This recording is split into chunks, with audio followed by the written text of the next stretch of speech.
creative activity that will need between 5 and 10 minutes preparation. And it's called Ice Cream Parlor. So what you'll need to find are some of these metal bottle tops, the ones from like Fizzy Apple or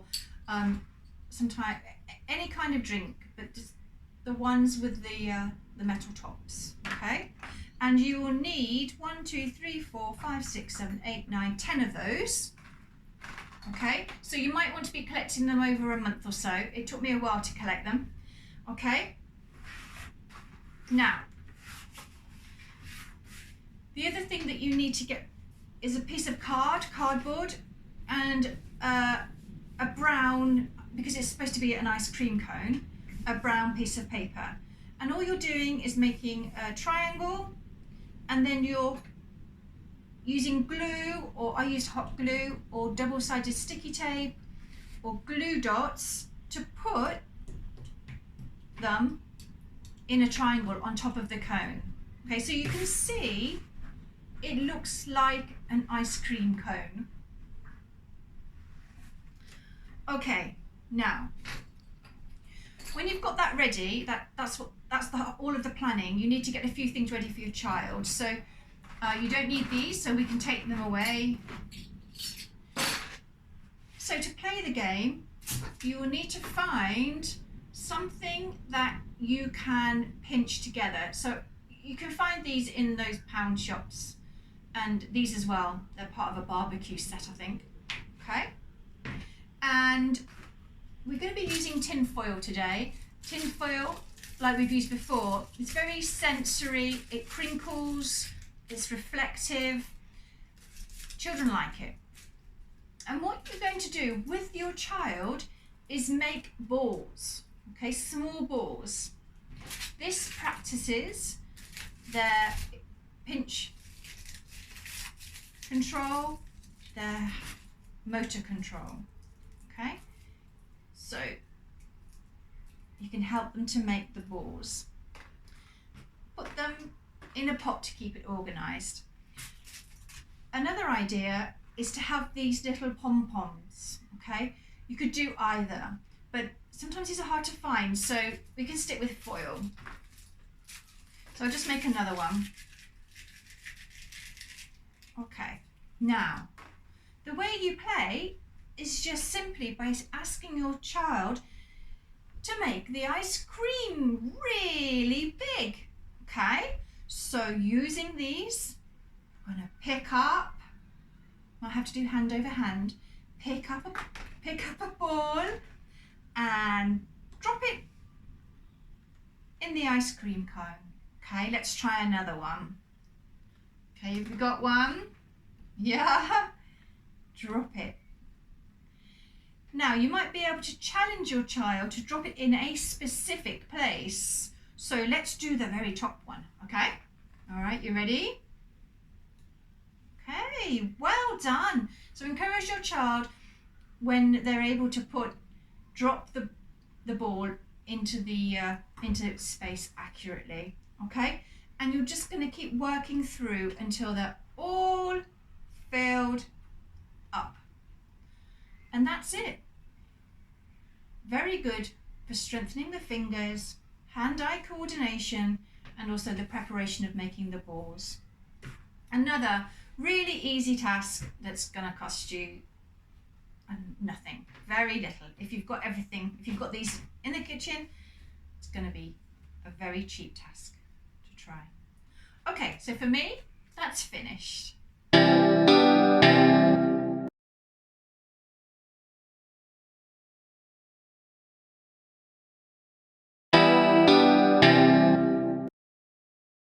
Hello, this is our creative activity, and it will take you between 5 and 10 minutes to prepare, and it's called Brick Block Patterns. So, do you have a bag of bricks? The kind of big bricks that most families have, and your child plays with them in a certain way, but are you looking for new ideas? I've got 2 new ideas that you can try, and you can make use of these in a completely different way. So you need a few bricks, a bag of bricks. They can be any bricks, not this particular brand, but just any blocks or bricks. You would also need an egg box and a piece of card. And finally,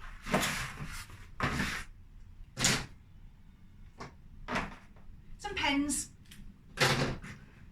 Now, these activities are puzzles. Now, puzzles are really great for a whole range of things to develop your child. So, it's for hand-eye coordination, motor control, concentration, planning, communication. It can boost their self-esteem when they complete a task. Puzzles are brilliant. So if you can do them every day, fantastic. And what might start off as really difficult, you just keep on trying. And within 2 months, depending on how often you do it, your child will be so much better at doing a puzzle. So let's start with the egg box one. What you need to do is find 6 individual bricks and put them in your egg box.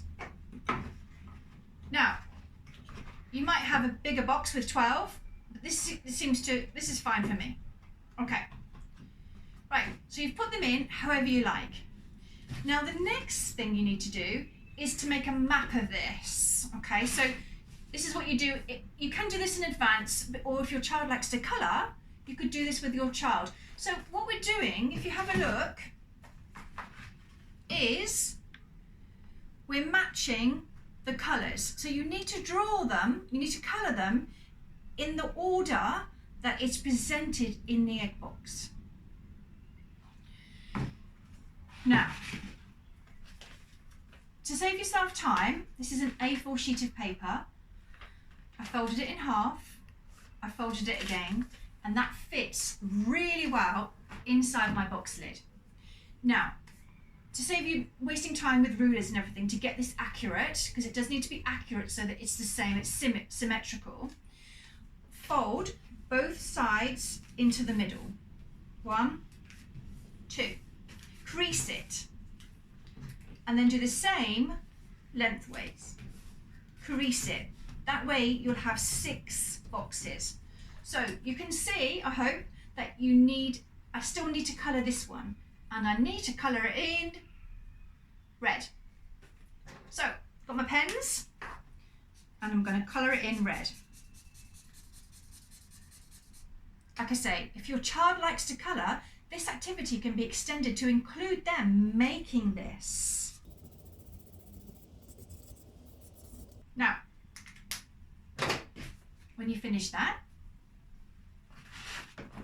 you put that in the lid and you take out the blocks.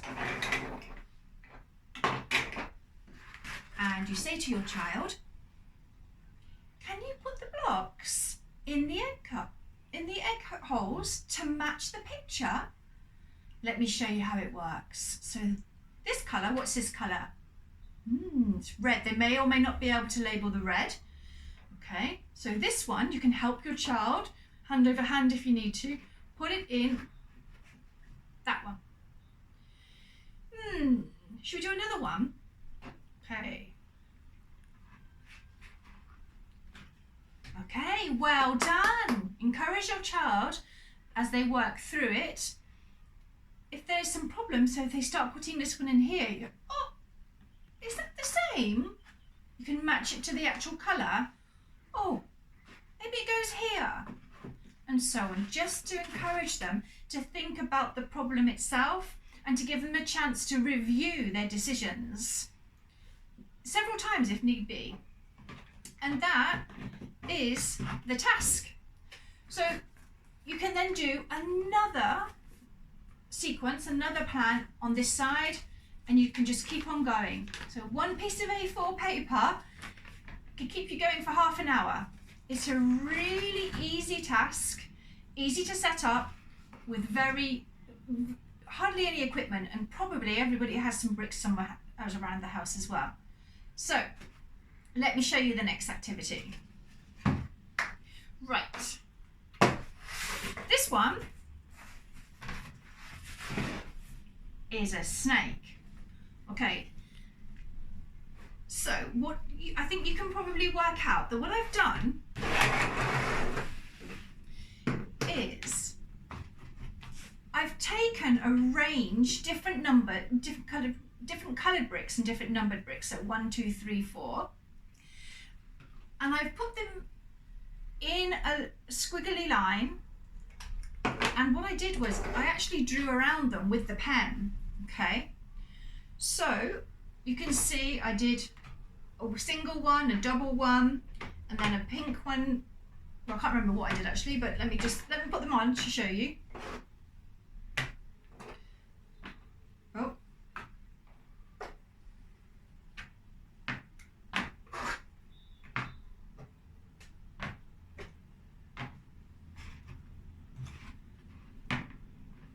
Okay. So you've got them all in the line that you want, and what I did was I coloured the one to match blue to blue, green to green, yellow I haven't done yet, I need to colour that in, carry on, blue again I need to colour in. Just thought this would give you an idea. So with this, you've got lots of opportunities to teach vocabulary. You've got number work, 1, 2, 3. Could also do colours. Let's put the blue ones on. Let's do the green ones. Let's do the yellow ones. Okay? Or it could simply be that if your child's not understand, they just cover the holes, cover the spaces on the board.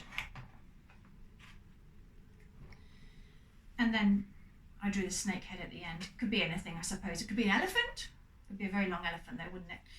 So this is another very easy task with things that you're going to be throwing away on a weekly or fortnightly basis, which uses your bricks in a completely different way. So for me, that's finished.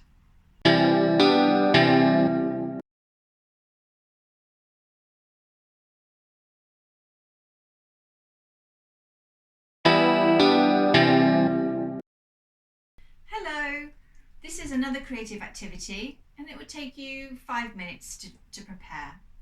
It's the first of several social emotional activities that I'm going to show you. Now, children with special needs often struggle to read other people's emotional cues, but studies show that it can be taught. So with some preparation, some activities, we can help them to develop this really useful, vital skill for everyday living. So the first activity is called Feelings Faces. Now, what I'm using is something that's often used in special needs schools. It's the Widget Symbols. You can get this online, it's free, for expressions and feelings. And it comes under the title, How Am I Feeling? Now, I'll often use this in a class just to get the child to try and point to how they are feeling that day. So they will be familiar in settings with these particular faces. So it's useful that we keep everything the same. Now, I cut these up and I put them on a little chain with a little hoop on, and then the child can flick through to find them if he's got his own, if she or he's got their own version in their pocket. But I also have this available to give to them as well. So that will give you an idea of what we're working with. So you'll need, very simple, paper plates and some lollipop sticks, a pair of scissors, some tape, sellotape, glue, and some pens. and a copy of this, or a rough idea. You can follow what I'm doing if you can't see that online. So what you need to do is to cut it in half. Okay, so this is going to be your face. Then we're going to attach the lollipop stick.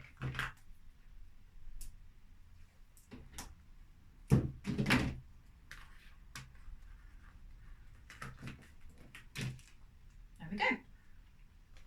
Now, like I've done here, you need to do a nose. You need to draw a nose, okay? I'm not great at drawing, so yours won't be any worse than mine. So, roughly in the middle, if you like. All right, and then colour it in.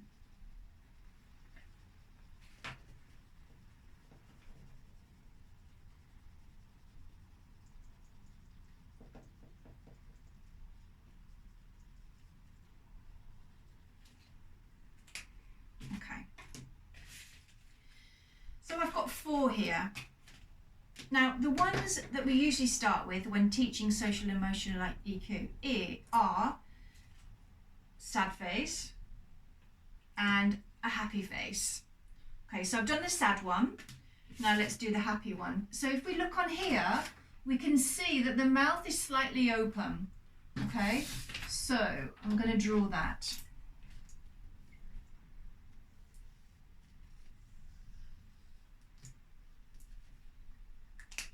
Okay, so we've got a happy face and a sad face. Those are the 2 you should start with. I've also got an excited face, and I'm going to do on this one embarrassed. Okay, so this needs a bit of pink to show the blushing.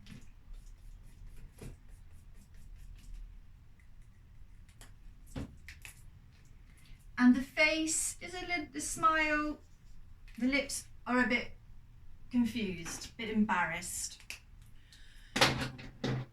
So I work with a child that often conveys the feeling, the emotion embarrassed. So this would be a suitable one for him. So try and choose the first ones that you do, try and choose them with your child in mind, or with the child that you work with in mind. Okay. Now, you've got your emotions ready, so we're going to do happy and sad.